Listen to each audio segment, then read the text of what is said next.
Hey everyone, welcome back to another episode of FSI DFS Major League Baseball coverage.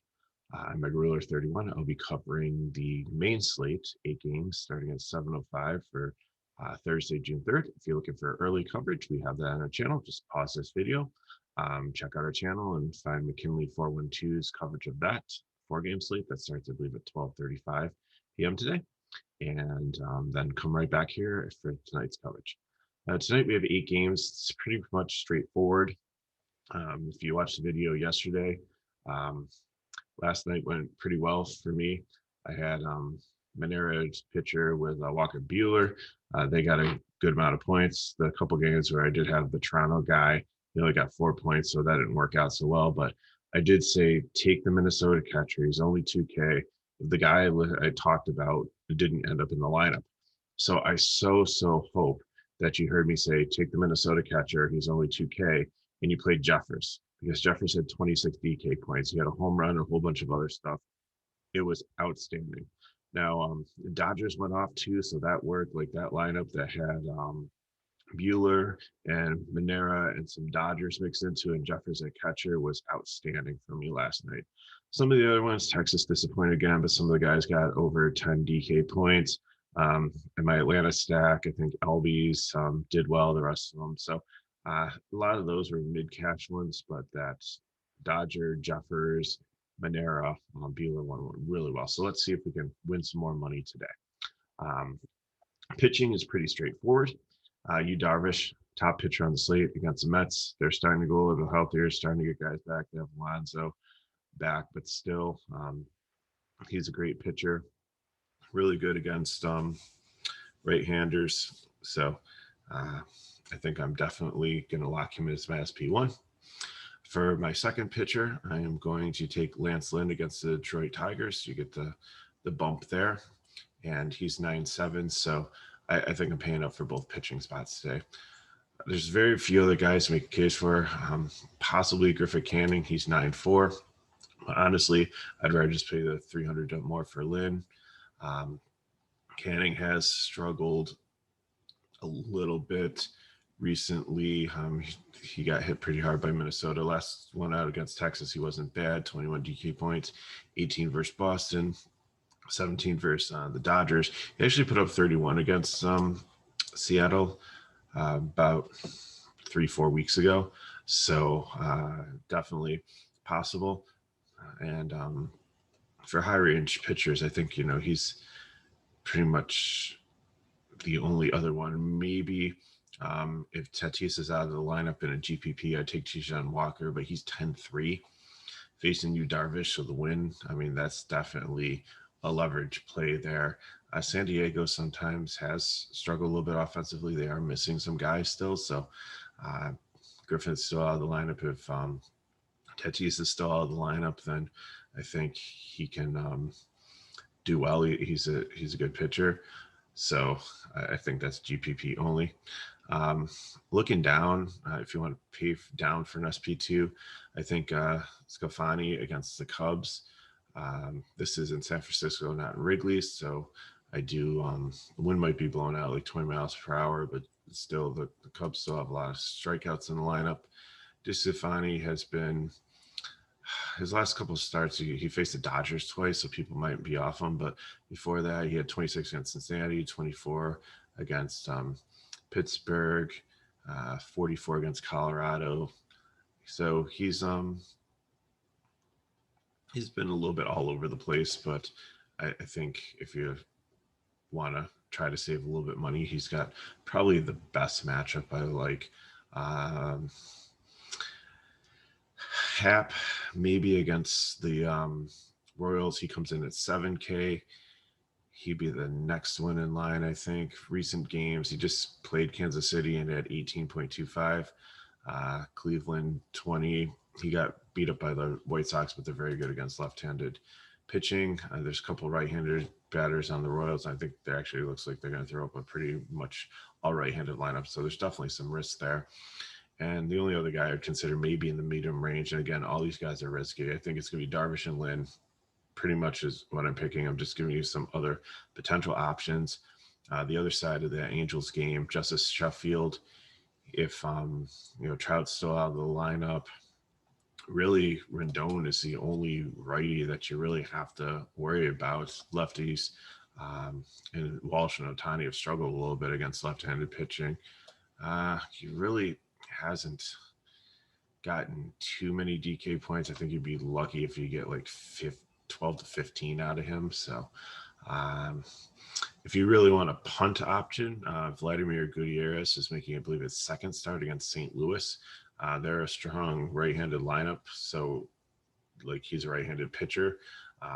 Probably don't have too much of a book of him. They just flew back from playing a late game in LA last night, so they had to travel.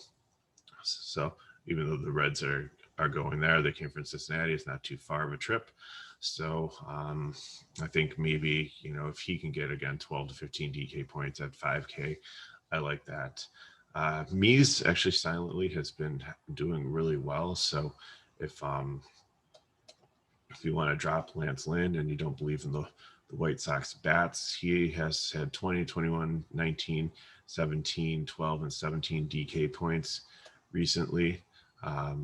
Quality starts in his last 2, 4, 6 games. So even though we used to target him early in the season, he's starting to round into form. And the only other pitcher I would take a dart on, and this is probably the last guy I would look at, would be Bubic for Kansas City against Minnesota. Again, he just faced them last time out and had 21.9 DK points. Quality start, only gave up 1 earned run, 5 Ks, but then again, Minnesota's really strong against left-handed pitching. So I think, again, just Darvish and Lynn, some of the other guys we talked about, it's possibilities if you're playing in GPPs or want some differentiation, but let's look at stacks. And even though I said Bubic is the last guy that I would ever consider here for GPP, this Minnesota stack I think is the one that I really like. I'm going right back to Jeffers as catcher. If he's not in the lineup, I'll take the guy that I talked about yesterday. Just look for a 2K catcher from Minnesota, plug him in against the lefty. I think that's where you want to go here. The only other catcher play that I would possibly look at paying up for would be Buster Posey, but we'll get that when we get to San Francisco. So Garlic probably leading off at 2.8. Cruz is very good against lefties. Donaldson against lefties. Polanco. So I would probably take those 4 in Jeffers. Some people might take Sano because he does hit well against lefties, but he's just been very erratic recently. I don't know. 4K is not a bad price for him, but I don't think I'll put him in the stack. If Simmons for some reason leads off at 2.7, I could take him also as a righty over Garlic. So, but definitely the core guys I want are Donaldson, Cruz, and Polanco, and Jeffers or whoever the catcher is if they're a 2K guy. Next, going to San Francisco, like I said, Zach Davies isn't good, so I really like the lefties that they have here. With the injuries, they're pretty cheap. Wade looks projected to lead off to 8, Duggar to 4, Dickerson 3, Brandon Crawford 3.7. I think if Yastrzemski's in the lineup, he'd probably be the most expensive guy. I think he's only like high 4s. Buster Posey, I don't mind him here, but like I said, I'd rather pay down at catcher. Milwaukee and Arizona are my next 2 favorite stacks. Both these pitchers are very low K guys. Frank Hoffman might be the worst pitcher on the slate. They're like low K, high contact. Milwaukee side would be my favorite here. Like there's a lot of lefties, so Vaughn, Vogelbach, Yelich, Navarez, Shaw. You can build a nice, cheap stack there besides Yelich, who's a little bit high at 5.2. Arizona might just stack this whole game, just take ones for both sides with Darvish and Lynn. But you go for the righties here. Kelly leading off, potentially Marte, Escobar, Walker. Ahmed gets hits every so often, so if you need a 3K shortstop, I'm okay with him. Acosta might move up a little bit in the lineup also. He's not great, but at 2.3, I mean, what are you paying for? 5, 6 points. So if you need him, but I don't think you really need that much value here on the slate. Some GP places to look. Like I said, Hap is one of my mid-range pitchers that I would consider playing, but the right-handers can get to him. Royals are not the Chicago White Sox, but still with Merrifield and Santana and Perez, um, like them, definitely going up against him is like maybe mini stack in a GPP. The Chicago White Sox, if you think Mies is going to come back down to earth, the righties are not really good against right-handed pitchers, and they're super expensive too. I don't think you can, with Lynn and Darvish, get in a full stack here. There's no way. You don't have enough money. But if you take Anderson, like Abreu, and like probably Marcata would be where I look. I really wouldn't look to the bottom of this. I wouldn't, unless Vaughn's hitting up higher in the order. I wouldn't take him. I mean, if Lamb's maybe batting second or so, but Zach Collins, Billy Hamilton, and I know Billy Hamilton is so like hit or miss, and he's more like a speed guy than a power guy or consistent hitting guy. Strikes out a lot, so I think they're a mini stack there. Um, Cincinnati against Wayne Wright. I've seen Ovidio um, also, but I mostly see Wainwright as the pitcher that they're going against. I think some of the lefties here, maybe as a mini stack, Castellanos seems very cheap, one of the best hitters in baseball at 4-1. Winker, um, Suarez is only 3.9, Naquin, so I think you can make a nice little GPP stack there. San Diego Padres, if they're full strength, it is good, but they only have a 3.75 total. So quickly looking at the other games, if we missed anything, Marlins, Pittsburgh, weather, I don't like either pitcher here. I don't really like any of the bats here, so I'm just completely writing that game off. Like I said, Arizona and Milwaukee Brewers, play almost most of the bats are in play here. Both pitchers are low K guys. Hard contact, like Milwaukee, much more on that side. White Sox and Detroit. Lynn definitely is probably my SP2. Mies, you can make a case for it. 6'7". He has actually had some success recently. Would not take any of the Detroit bats. I would only take like some of the top 3 White Sox bats. Minnesota and the Royals. Hap, again, can make a case for him. I think he would be my second favorite mid-range play because he just recently did okay against the Royals. But no, it wasn't. Yeah, he just faced him, which it could be downside too. But if you look at that, I really like them as my top stack against Lubick. Righties, Jeffers is, I think I'm locking him as my catcher, or the other guy, like I said, we talked about yesterday. I forget what his name is, but he's a 2K catcher. If he's starting from Minnesota, put him in. Bubick is probably the last pitcher I can make a case for, but GPP only because he did put up 31 points against. No, that wasn't him. Just because he put up 21 points recently facing Minnesota. So both lineups have seen both these pitchers recently, so that probably favors the batters. Right-handed batters here, KC stack, GPP like that. Reds and Cardinals, Gutierrez, if you really want a punt pitcher, I think he's the best low-priced option. You probably only get like 12 to 15 DK points out of him. 15 would probably be the ultimate ceiling, but still at 5K, if that helps you get some more expensive bats in. If you want to stack the whole White Sox or some other combination, then that works. Cincinnati bats, I don't mind against whoever the St. Louis pitcher is. St. Louis bats against Gutierrez. Maybe as a YOLO stack, it's righty on righty, but if you think this rookie guy that's only a second start is going to get beaten up and they're going to get to the bullpen, and Cincinnati bullpen is average, I think. So, but that'd probably be like the just a stack I'd play like in $1 just to see what happens, not something that's making a priority. Seattle and the Angels, Justice Duffield, I can make a case for as a medium range pitcher against. He's been okay recently against this Angels team that's really struggled, has a bunch of injury. Only Rendon's the only one that really scares me. Right-handed batted Upton maybe sometimes, but he's I think he ran into another outfielder, so I don't know if he'll be in the lineup. And Lagares has been doing okay. at a cheap price there.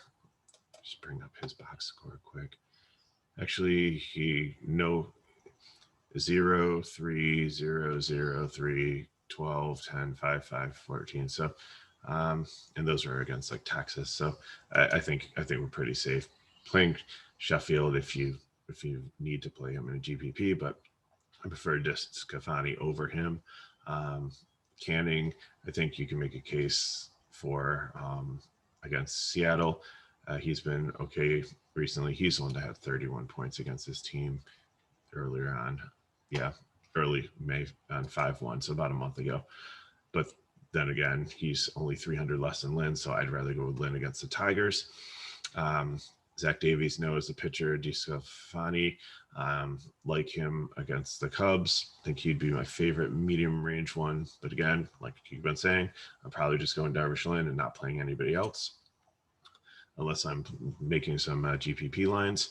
And then let's see here. Love the San Francisco bats against Davies. I think they're very cheap. He's not a great pitcher. He's a very low K guy, hard contact guy. So I think there's opportunity there. And then it's probably going to be a pitching duel out west for the final game, San Diego and Tijuan Walker. Yu Darvish, definitely the best pitcher on slate. Tijuan Walker is also a very good pitcher, but very expensive. I'd only play him as a leverage play. And only if Tatis is out of the lineup. I'm not interested in the bats in either one of these. Maybe San Diego as a GPP $1 stack if they're back to full strength. So let's look at lineup construction. Again, I said I'm pretty much going to throw in Darvish and Lynn. If I want the White Sox, I'm going to take Jeffers as my catcher. I'll take Abreu, Marcata, and Anderson. I don't think I'm going to play anybody else, but then I'll fill in with San Francisco. So if I put in the San Francisco projected outfield there of Dickerson, Duggar, and Wade, then that gives me just find a second baseman that fits, but I don't know if all these guys are going to be starting or, if Wade's down at the bottom of the order, I don't think I'd play him. I might take a one-off from some of the other games I talked about, like Milwaukee or Arizona, and they would be other great fill-ins too for the other 4 spots on it if you lock in Jeffers, Abreu, Moncada, and Anderson. If I'm taking Minnesota as a lineup, like I said, I think I'm definitely going to take Jeffers. I will take Polanco. I will definitely take Donaldson. I will take Nelson Cruz. And then I will take probably Garlick if he's leading off, either Garlick or Simmons. So that depending on which one works out for you there, that leaves me about 3-4 for first base, shortstop, and outfield. And again, I fill in with Arizona and Milwaukee. Adames at shortstop. I really like him. He's been having a really good season. I don't know if you can get Yelich in there. It might be too expensive for him. First base will go back, or if I don't think San Francisco doesn't have a first baseman, so you can't put them in there unless something weird comes out in the lineup. Oh, actually is Wade. Yeah, so you could put Wade in there, Christian Walker. So there's a lot of options for you there. So again, it's kind of a vanilla slate, kind of we know what we want to do. So I think tonight we just go in and we just plug in what we know in GPP. If you want to take chances on some of the other pitchers I talked about, or like a Kansas City, Cincinnati, San Diego, St. Louis YOLO stack, I'm fine. But the main stacks I'm sticking to are probably going to be Minnesota, maybe 3 of the White Sox, and mixing in San Francisco, Milwaukee, and Arizona. I'll probably stack Milwaukee and Arizona games. So that's where I'm at. Thanks for watching. Mega Ruler 31. Leave us a comment. We'll try to get back to you. If we'll get back to you if you have any questions. But your comments really help us to kind of shape our videos and the content we bring to you and like the information we give you. So please let us know what you like, what you'd like to see, and we'll work on that for you. And also if you like the video, that helps it get out there to other players that might not know about us. Subscribe to our channel, recommend to some friends, just help us continue to keep this content free and to be able to share the message with players out there like you to help build lineups. And if you have any questions, like I said, leave a comment or hit me up on Twitter at MegaRuler31. So we'll see you for tomorrow night's slate, and good luck tonight.